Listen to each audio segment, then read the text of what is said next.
All right, this is cause number 24, DCCR 0122, State of Texas versus Catherine Welch. Ma'am, are you Catherine Welch? Yes, Your Honor. And Ms. Welch is here with her attorney, Mr. Gertz. State's attorney is present. Ms. Welch was previously in court, entered a plea of guilty to driving while intoxicated, third or more, as well as a prior offense, which made it a second-degree felony offense. There was no agreement with regard to punishment. I have received the pre-sentence report, and has everyone had an opportunity to review that report? We have, Judge. I have, Your Honor. Are there any additions or corrections to that report? Not from the state, other than I want to acknowledge I have received Mr. Gertz's sentencing memorandum. I'm going to get to that too in just a second. Any additions or corrections? Aside from the one comment that I make in the sentencing memoranda about a comment that she made about rehabilitation, I think it's more of a clarification, so I'm happy to touch on that. But other than that, we don't have any additions or corrections. Okay. And Ms. Smallfino has already stated, as well as I received the sentencing memorandum at 5:47 p.m. yesterday. Going to point that out for the record. The Harris County judge got her sentencing memoranda at midnight, so. Well, it was reviewed quite early this morning, but I did review it. Ms. Smallfino, you've had time to review it as well? Same, Your Honor. Okay. Other than that, I think you all should have a couple, there's only a few, but there were some jail incident reports that should have been provided to counsel. Did you both receive those as well? Yes, Judge. I did. Okay. Is everyone ready to proceed with sentencing then? Yes, Judge. Yes. All right. Mr. Gertz, do you have witnesses? I'm not going to call any live witnesses unless the court requires it. When we have a person present from the Dream Center, if the court wants to inquire about that, I would essentially let her come up and talk if you want to have that conversation. But Okay. I think, our focus here is going to be on the topics that we talked about or write about in the sentencing memo. And, just sort of allowing, if the court decides to do what we're asking you to do, we are open and welcome to whatever the court requires of her Sure. to enter and successfully complete. We just wanted you to have that option on the table as well. That Okay. is an option that doesn't cost the court anything. Right. The state anything. And for the record, I'm aware of the Dream Center and their program and what they do. And so if I have any specific questions, if we get to something where I would need that, then I appreciate them being here and I'll ask those questions. Ms. Malfino, does the state have any witnesses? No, Your Honor. All right, then argument. Judge, I want to, I recognize this is a unique case and a unique ask that we're making here. This is not something small that we're asking for. I have sort of personally taken Catherine on over the last 3+ years, I guess almost 4 years, as a project for me, if that makes any sense. And what I mean by that is I really wanted to put to the test, could this person do everything that I asked her to do to at least get her an opportunity to be here in front of you asking what we're asking for? She exceeded my expectations by doing the 90-day inpatient rehabilitation. And while she was there, she started to explore with her counselors and her therapists there some of the underlying issues that went beyond just physical addiction, but actually had to do with her mental health and some of the things that she's experienced in her life. I'm not going to detail them on the record, but the court is aware of what those things are. Incredibly traumatic events that I think she had repressed and had never really addressed and explored. And so those counselors recommended not just aftercare, but a specific outpatient program to address some of the trauma issues that she's had. She went and checked into that program, stayed for basically a year, and again, did everything we asked her to do. When, I told her to go get her own drug patch, I told her to go get her own interlock device. She did all of that. Those records should be attached to the memo. She was successful, has been following the rules, doing everything we've asked her to do. Had been going to AA, had gotten a counselor, actually reached out and befriended the director of the Dream Center to try to figure out what she can do next to sort of commit herself to her sobriety and to fixing. Right here, you can see the human side of this case. Catherine Welch isn't just another defendant. She's someone who's battled years of addiction, trauma, and mental health challenges. Her attorney paints a picture of her transformation. 90 days of inpatient rehab, months of outpatient counseling, AA meetings, and a commitment to sobriety. It's a story of progress, accountability, and hope. But the question remains, will the court see it the same way? The mental health issues that I think stem from the challenges that she faced as a young person.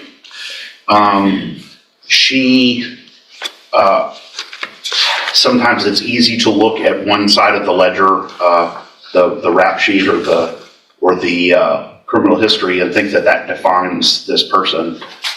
What I have been fortunate enough to do is to really dig down and get to understand her as a human, and see that all the progress she's made, all the effort she's made, and see what she's done well and all of the problems that she's been addressing well. She's obviously very anxious about this day, but we've been looking forward to this day as well to be able to present that. And I want to go down on the bottom of page 2, address what I was talking about in the CSI. So that I'm not saying that this wasn't the words that came out of her mouth, but when she was asked by one of the examiners in the probation report, she felt she needed treatment. She said she didn't feel like she needed treatment. She wasn't opposed either. I want to clarify what we mean by that. And I say this here, but what she would say, I think, is she did 90 days of detox rehab related treatment, has continued aftercare, has continued mental health care. But in terms of going to a program that is specifically targeted at people who are currently using or currently intoxicated, I think she thought that wasn't the direction that would be ideal. She will do whatever you want her to do, but I wanted to explain what that comment means. And so, because a lot of times, as you know, Judge, private rehabilitation programs will just reject you if you've been clean for 3+ years, as she has. And so they just won't even accept you at all.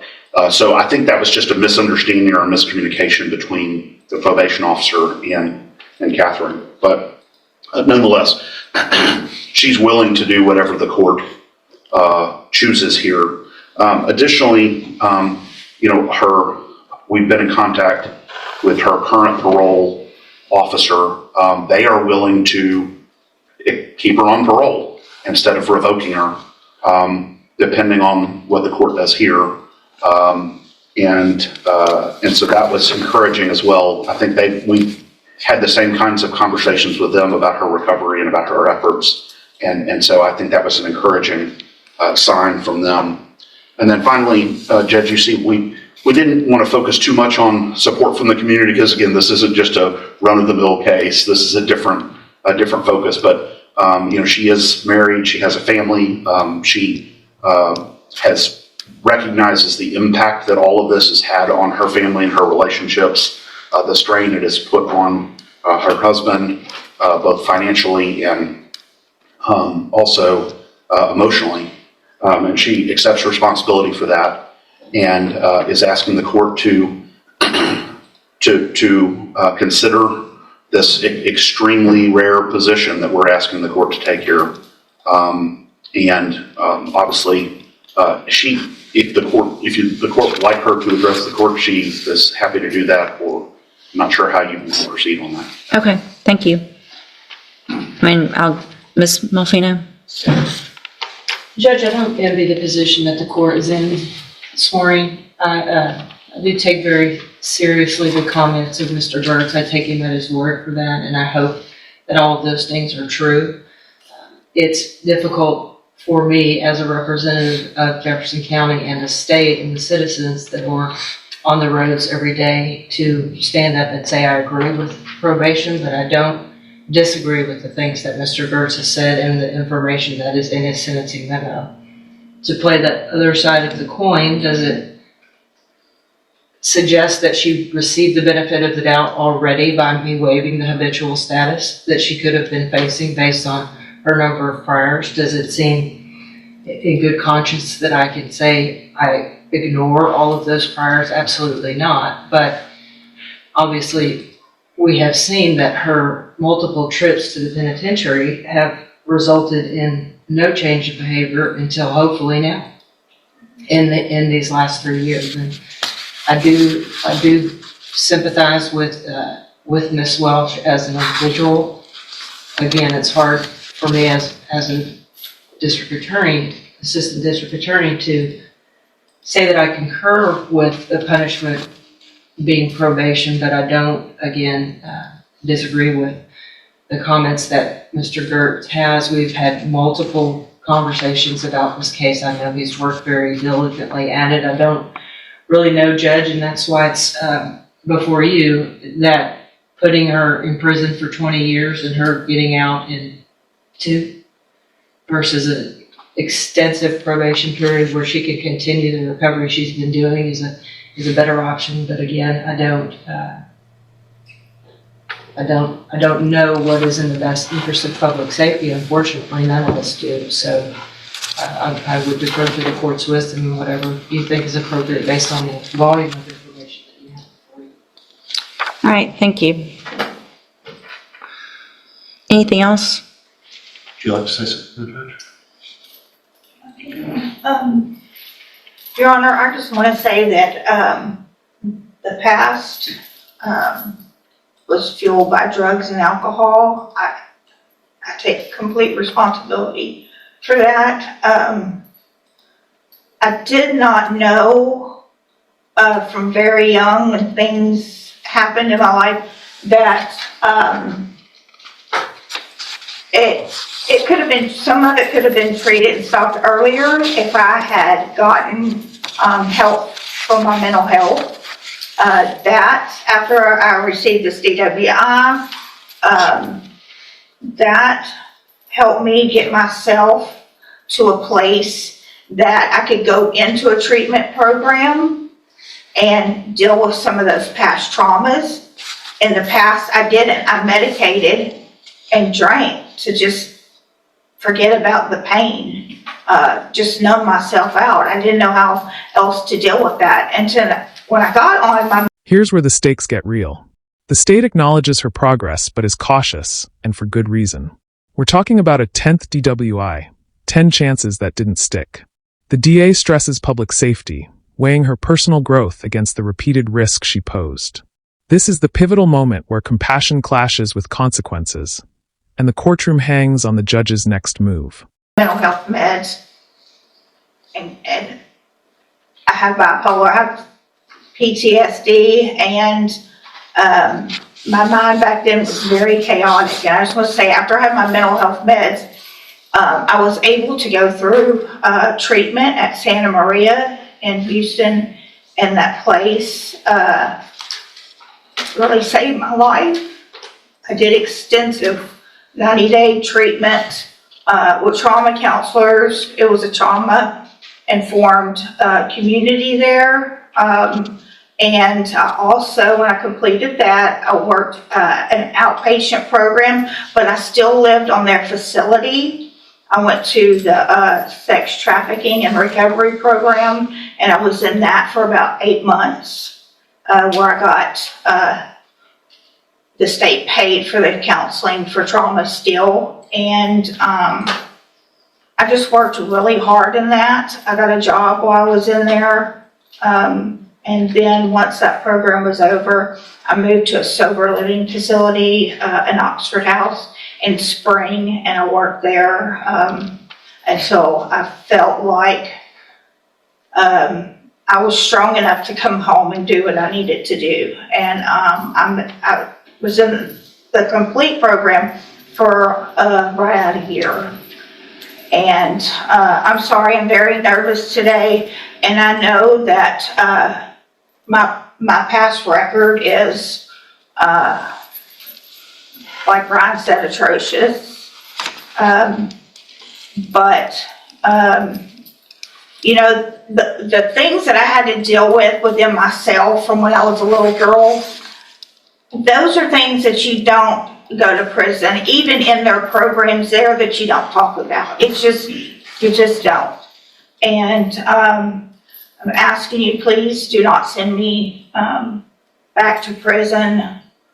I want to move forward. I have moved forward in my life, and this year that I've been in jail has given me more time to think and know that I am definitely headed in the right direction. I have a sponsor. I attend AA at home. I had moved on with my life as far as I could with my sobriety. I mean, I knew this charge was out there. And I think I made some really good choices with my Mid-County AA friends. They've helped me a lot. And I am open to anything. I will abide by all the rules. And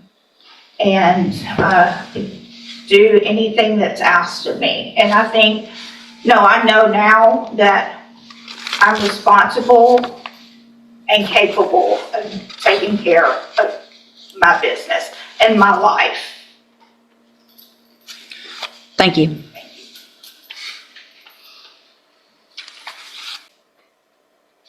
So, Ms. Welch, Ms.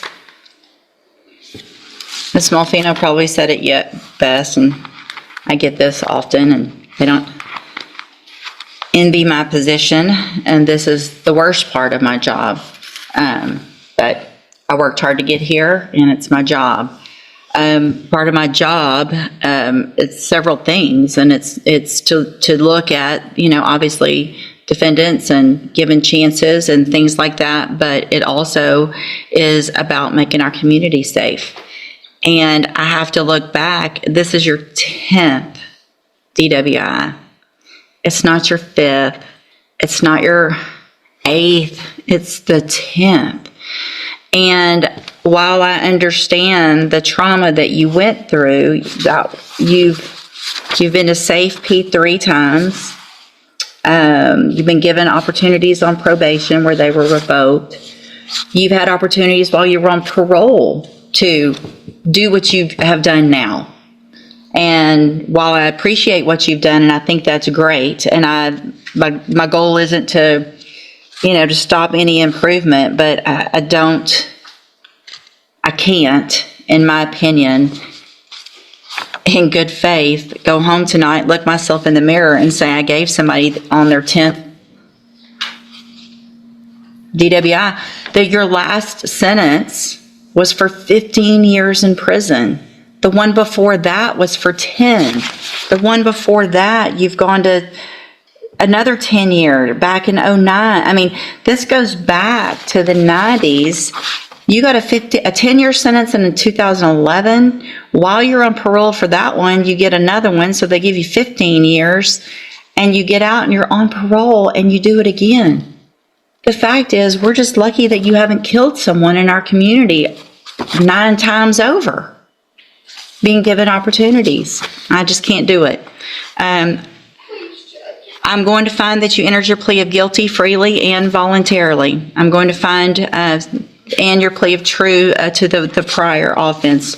I'm going to find sufficient evidence to find you guilty, and at this time find you guilty of driving while intoxicated. I'm going to sentence you to a term of 18 years in the institutional division of the Texas Department of Corrections.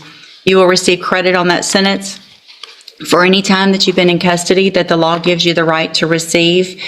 You're going to be handed a trial court certification that shows this was not, well, I guess there was an agreement because the waiver of the enhancement, which could have been a 25 to life, as Mr. Gertz said.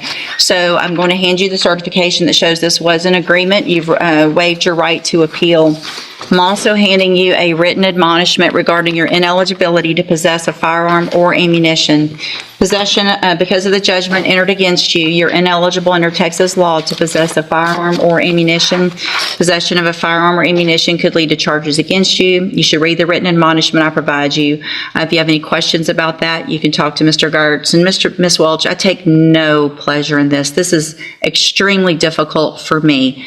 I understand to some extent addiction, and I I understand that you are on a better path. However, there have been plenty of opportunities in the past where you were on a better path and you got back out and you got back on our roads again. And so, good luck to you, ma'am. Thank you, Mr. Gertz and Ms. Malfino. Court will be adjourned. And here it comes, the shocking moment everyone's waiting for. Despite years of hard work and rehabilitation, the judge delivers an 18-year sentence in the Texas Department of Corrections. It's a harsh reminder that the road to redemption is never guaranteed, especially when the stakes involve repeated offenses. Catherine's story is heartbreaking, a mix of accountability, tragedy, and the real consequences of repeated choices.